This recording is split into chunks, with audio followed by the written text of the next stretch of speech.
just 6 weeks into their WWF debut, they're going to get a win in a tag team battle royal that had all the other stars like Demolition and the Legion of Doom and the Rockers and even Power and Glory, the Bushwhackers and the Orient Express.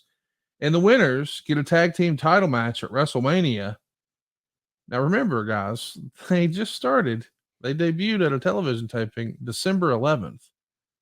And Brian Knobbs was down to the last three in the Royal Rumble. And now they've just won a tag team battle royal to earn a title shot at WrestleMania. This is coming together fairly quickly for them. It's clear that somebody in the office had a lot of confidence in them. Would that have to be Vince, or where was Pat, or what did you think of their presentation? I think everybody had, a good feeling with them coming in because they didn't rest on their laurels. They didn't come in and go, okay, I'm here. Now, what are you going to do with me? They came in and they asked questions. They came in and they continually were doing things to get better and get noticed. So instead of just, okay, I'm going to do the status quo, I'm just going to get by, they came in and they did extra. They fought to get noticed. And they did things that were different than what everybody else was doing. Man, look, that's the key. Here's advice to all you young folks out there, man. If you're going to go out and you're going to emulate whoever it is, and you can see it in the business, all the guys that during the 80s that wanted to be Ric Flair, so they would put their little initials on their trunks, and they would put their initials on their boots, and they would try and do Ric Flair bumps and try to wear the robes.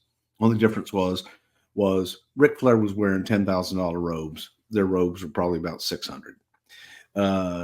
Ric Flair was spending $1,200 for a pair of wrestling boots that looked like they were worth a lot more, and they were spending $300 for their K&H starter gear. It's just, don't be Ric Flair. Be something different.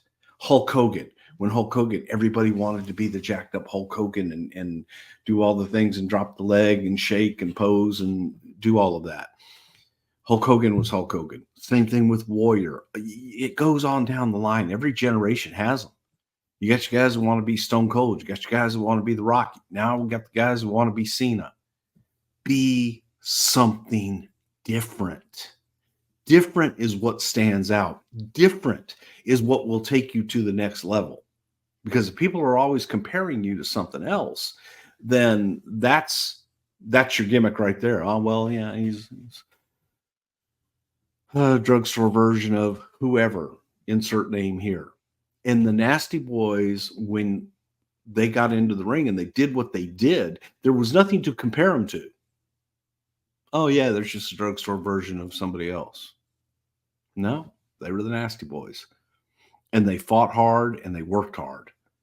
So to me, that's what got them noticed. And that's what made them special.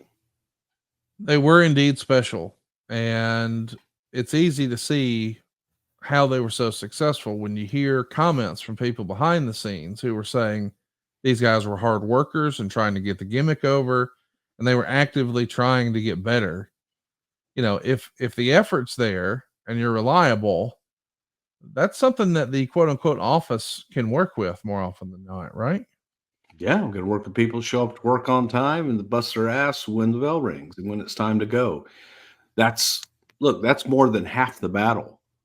Come to work, be to work on time, be ready to go when it's time to go. Don't have people looking for you. Where are they? Well, they're not here yet. Or, well, they're in a bad mood and they don't want to do this, they don't want to do that. No, the Nasty Boys showed up to work and they took whatever you gave them and tried to make it better.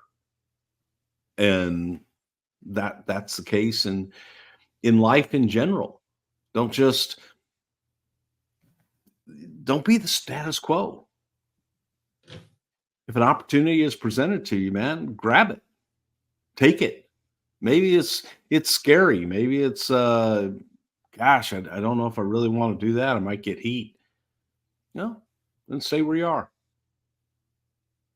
But the only way to advance is to take chances. They took Well, chances. you guys took some chances with them too, and you had your New York Toy Convention where you're going to be showing off to the rest of the country what your new toy line is going to be, and trying to drum up some more business on the merchandise side of the industry. You bring a ring and you set up an exhibition match to impress all these vendors and all the people you're trying to put on a show for there at the toy convention. And of all the matches you could choose, you chose the Nasty Boys and the Bushwhackers. What's the thinking there? I mean, I love that. I think it's cool. I could get behind it, but we're not going with necessarily a Hulk Hogan. We're going with the Nasty Boys and the Bushwhackers. I'm sure the visual and the interaction with the crowd had to be something else at a toy convention like this. So, what are you going to remember? You're an executive, you're a toy executive, and you don't get out of the office but once or twice a year. And you get to go to a convention in whatever town, USA. Are you going to remember these guys that are loud and wild and dress crazy and went out and beat the crap out of each other, along with a team from New Zealand who's, whoa, yay, that is over the top? Or are you just going to put a wrestling match out there? Yeah, let's go with the crazy experience for sure. Go with the experience that people are going to be talking about. They look like, honest to God, live action figures. They're life-size live action figures coming to life right there at the toy fair, versus 4 guys in trunks and boots just having a wrestling match. That's what they expect. Oh God, the wrestling. No, man, this was different. These guys are stars. These guys are larger than life. These guys are fucking toys that, we can put in a package. That's what people talk about. You want people leaving there talking about what they saw. Well, they saw it and it worked, and it made an impression on the boys as well. Bret Hart actually wrote about the Nasty Boys in his book. Here's what Bret had to say. Brian Knobs was a loud, lovable 300-pound kid with a blonde mohawk. Jerry Saggs was also a slab of a man with a black mohawk and one tooth missing up front. They took the numerous complaints from the boys about their stiff, sloppy work good-naturedly as a bit of harmless teasing. The truth was, they were as wild as 2 Brahma bulls in a china shop, and most of the boys loved them because they were true to the spirit of wrestling's notorious wild men of the past. They reminded me a lot of Adrian Adonis. And I got to tell you, before I reread that comment from Bret, I never really made that association, but Adrian's New York badass, man, that would have been a badass like 6-man tag if that ever could have came together. I see the comparison there. What do you make of Bret's comparison to Adrian Adonis? On the nose. Yeah. I think his whole comparison of the Nasty Boys in general is on the nose.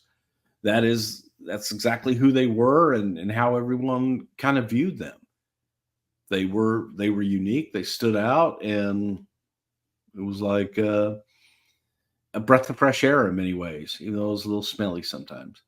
But Adrian was a different cat too. Adrian was so far ahead of his time, and Adrian would have fit these guys to a T.